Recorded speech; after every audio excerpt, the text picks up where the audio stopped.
할렐루야, 오늘 우리에게 주신 말씀을 통해서 큰 은혜 받는 시간이 되길 원합니다. 나는 죽고 예수로 삽시다라는 제목으로 오늘 말씀을 함께 나눕니다. 제 스스로에게 이따금씩 해보는 질문이 있습니다. 나는 하나님을 제대로 믿고 있는가라는 거예요. 사람이라는 존재는 조금만 방심해도 빗나가기 십상입니다. 그래서 이 질문을 해보는 거예요. 내가 제대로 하나님을 믿고 있나? 내가 지금 하는 선택들, 생각들, 계획들이 하나님을 제대로 믿는 그 신앙 안에서 이루어지는 일들인가? 성경도 말하잖아요. 우리는 다 양 같아서 그릇 행하여 각기 제 길로 갈 수 있는 존재입니다. 연약하기 때문에 계속 이 질문을 하면서 스스로를 채찍질하는 겁니다. 나는 하나님으로부터 무언가를 얻기 위해서 믿는가? 또는 내가 가진 것을 하나님께 드림으로써 섬기고 경배하는 존재로 살고 있는가? 내가 가진 욕망들을 이루기 위해서, 내가 가진 생각들을 또 더 크게 만들기 위해서 하나님을 믿는가? 아니면 하나님의 뜻, 하나님의 생각, 거기에 집중해서 나의 주인 되신 하나님, 나의 왕 되신 하나님을 인정하고 있는가? 그것을 생각해 볼 수 있어야 돼요. 이 질문이 왜 중요한가? 우리가 하나님으로부터 무언가 얻기 위해 믿는다면 얻을 수는 있을 겁니다. 하지만 하나님의 뜻, 하나님의 생각과 벗어나 버린 신앙관이 정착된다면 우리는 하나님을 제대로 믿지 못하게 된다는 거예요.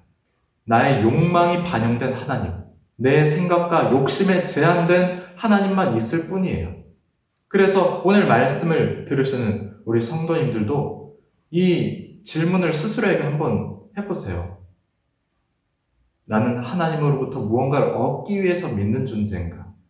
또는 날 구원하신 하나님, 나의 주인 되신 하나님을 인정하면서 살아가고 있는가? 오늘 사도 바울의 말씀, 오늘 본문 말씀은 여기에 대한 해답을 주고 있습니다. 오늘 본문은 안디옥 사건의 연장선에 있는 본문 말씀입니다. 안디옥 사건이란 사도 베드로가 이제 이방인 그리스도인들과 식사 자리를 가진 데서 일어났습니다. 갑자기 예루살렘에서 온 유대인 그리스도인들이 온 거예요. 그러니까 베드로가 갑자기 자리를 벌떡 일어섭니다. 자리를 피합니다. 왜냐하면 당시 유대인들의 이 사고관에는 할례받지 못한 이방인, 율법을 지키지 않는 이방인, 저들은 죄인이다라는 이 인식이 자리 잡고 있었습니다. 언약 백성이 된다는 것은 할례받고 율법을 철저하게 지킬 때 가능하다고 생각했습니다. 그래서 이방인들은 죄인이다, 우리는 의인이다, 이런 선민 사상이 있었어요. 오늘 15절 말씀에서 또 그것을 보여줍니다. 우리는 본래 유대인이요 이방 죄인이 아니로되, 당시 유대인들은 유대인으로 태어나는 것만으로도 구원이 보장된다고 믿었습니다. 8일 만에 이제 태어난 지 8일 만에 할례받고 어느 정도 너무 심하게 불순종만 하지 않으면 구원이 보장되어 있다고 생각했어요. 하지만 이방인들이 똑같이 이제 언약 백성이 되려면은 정결법, 음식법, 이 완전 철저하게 지켜야 되고 할례 무조건 받아야 되고 이렇게 생각을 했습니다. 그러다 보니까 이런 생각들이 당시 예수님을 믿는 유대인들 안에서도 있었다는 거예요. 그들 중 일부, 이 바리새파는 어떻죠? 말씀을 철저하게 지키고 철저하게 말씀 중심으로 사는 사람들입니다. 그들이 이방인 그리스도인들한테도 요구를 한 거예요. 너희 할례 받아야 된다. 너희 정결법, 음식법 다 지켜야 된다. 그래야지 너희 의롭다 인정을 받을 수 있다. 그렇게 요구를 합니다. 여기에 대한 사도 바울의 이 대답은 단호했습니다. 16절입니다. 사람이 의롭게 되는 것은 율법의 행위로 말미암음이 아니요 오직 예수 그리스도를 믿음으로 말미암는 줄 알므로 우리도 그리스도 예수를 믿나니 이는 우리가 율법의 행위로서가 아니고 그리스도를 믿음으로써 의롭다함을 얻으려 함이라. 율법의 행위로서는 의롭다함을 얻을 육체가 없느니라. 사람이 의롭게 되는 것은 율법의 행위가 아니고 오직 그리스도를 믿음으로 의롭게 된다고 사도 바울은 이제 설명을 합니다. 예수님을 믿음으로 하나님으로부터 의롭다 인정을 받는 것, 이것이 바로 우리의 신앙의 핵심입니다. 이 믿음으로 언약 백성이 되고 이 믿음으로 하나님으로부터 의롭다 인정함을 받는 거예요. 유대인이든 또는 이방인이든 예수님을 믿는 그 믿음 안에서 차별이 없어지고 동등한 존재가 되는 것입니다. 율법을 어느 정도 성취하느냐, 율법을 어느 정도 지키며 살아가느냐, 거기에 따라서 차등이 있는 것이 아니에요. 예수님을 믿음으로 구원 얻고 의롭다 인정을 받고 하나님의 자녀가 된다. 그것입니다. 이것이 신앙의 핵심인데 베드로 순간적이었지만 실수를 했다고 사도 바울은 생각을 했어요. 베드로가 이방인과의 자리를 뜬 거, 이거는 어찌 보면 교회의 수장인데 베드로는 그의 행위가 전체 교회 안에 퍼질 수도 있는 겁니다.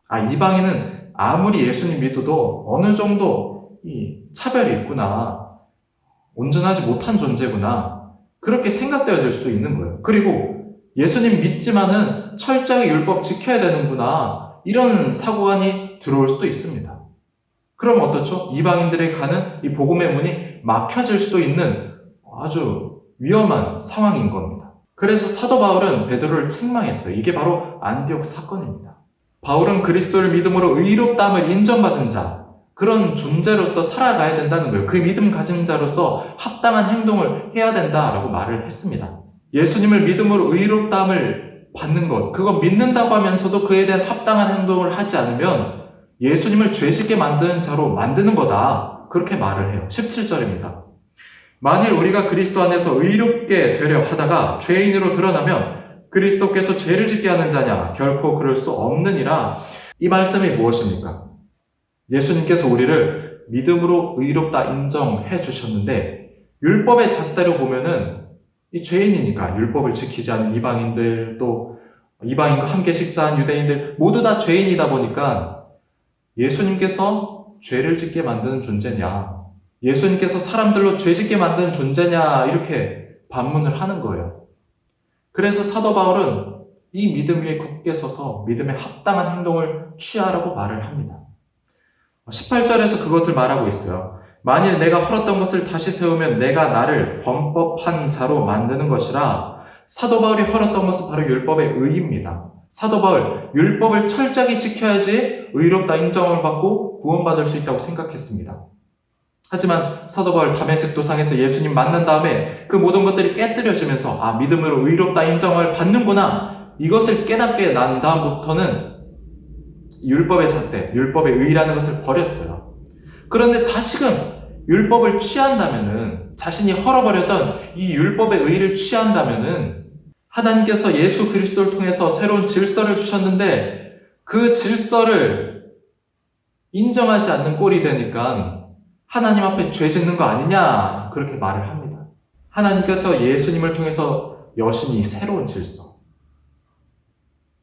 예수 그리스도를 믿음으로 의롭다 인정을 받고 그 안에서 우리 모든 언약 백성이라는 거예요. 이방인, 유대인 차별이 존재하지 않는다는 것입니다. 이 새로운 질서 안에 세워진 존재가 바로 우리 그리스도인입니다. 그리고 여기에 대해서 어떻게 살아가야 되는가? 그것이 바로 19절, 20절에 드러나는데요. 19절입니다. 내가 율법으로 말미암아 율법에 대하여 죽었나니 이는 하나님에 대하여 살려 함이라. 내가 율법으로 말미암아 율법에 대하여 죽었다. 이 말은 둘로 떼어볼 수 있습니다.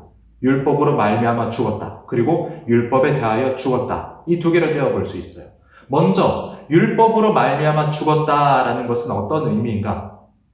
율법으로 말미암아 죽었다는 건 율법의 잣대로 볼 때 이 죄가 드러난 인간은 심판의 대상이 돼요. 심판받아 마땅한 존재가 됩니다. 그런데 예수님께서 십자가에 못 박혀 죽으심으로 율법의 저주, 죄의 저주를 완전히 끊어버리셨다는 거예요. 그리고 이 세상 모두를 의롭다 인정해 주셨다는 겁니다. 이런 의미에서 예수님께서 율법으로 말미암아 죽었다라는 겁니다. 그리고 율법에 대하여 죽었다는 건 무슨 말입니까? 이건 로마서 7장 1절과 연관시켜서 볼 수 있습니다. 형제들아, 내가 법 아는 자들에게 말하노니 너희는 그 법이 사람이 살 동안만 그를 주관하는 줄 알지 못하느냐? 뭐라고 말하고 있죠? 율법은 사람이 살아있을 동안만 효력이 있다는 거예요. 당시 랍비 문헌엔 이런 말이 나옵니다. 사람은 죽자 말자 계명들을 지켜야 할 의무에서 벗어난다. 율법에 대하여 죽었다는 것은 그리스도께서 십자가에서 죽으심으로 율법의 저주에서 해방이 되셨다. 그런데 어떻게 다시금 그리스도를 율법이 얽매일 수 있냐? 그건 불가능하다라는 겁니다. 죽은 사람에게 율법은 효력이 없다는 거예요. 그런데 방금 읽었던 19절을 보면은 바울이 말을 하면서 주어에다가 그리스도를 쓰지 않고 자기 자신을 씁니다. 내가 율법으로 말미암아 율법에 대하여 죽었다. 아니죠. 예수님께서 율법의 저주에서 죽으시고 또 율법에 대하여 죽으셨는데 어떻게 바울이 율법에 대하여 죽었습니까? 그 해답이 20절에 나와요. 내가 그리스도와 함께 십자가에 못 박혔나니 그런즉 이제는 내가 사는 것이 아니요 오직 내 안에 그리스도께서 사시는 것이라. 이제 내가 육체 가운데 사는 것은 나를 사랑하사 나를 위하여 자기 자신을 버리신 하나님의 아들을 믿는 믿음 안에서 사는 것이라. 내가 그리스도와 함께 십자가에 못 박혔나니. 예수 그리스도를 믿는 우리에게 있어야 될 중요한 진리는 이겁니다.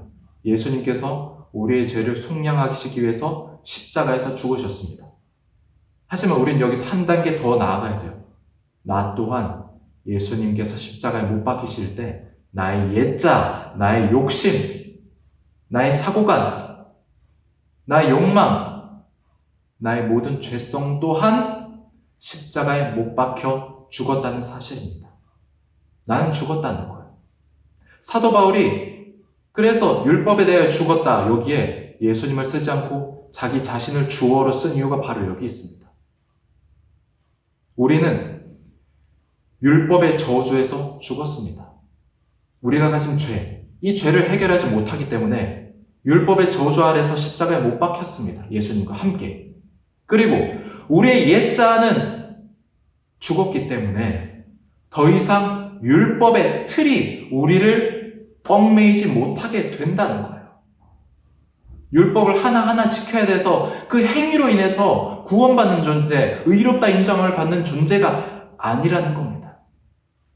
율법에 대해서 죽었기 때문에 죽은 우리, 옛자가 죽은 우리에게는 더 이상 옛 시대의 질서가 통용되지 않아요. 새로운 시대, 새로운 질서가 우리에게 주어졌습니다. 바로 예수 그리스도, 그분을 믿음으로 의롭다 인정함을 받는 존재, 그것입니다.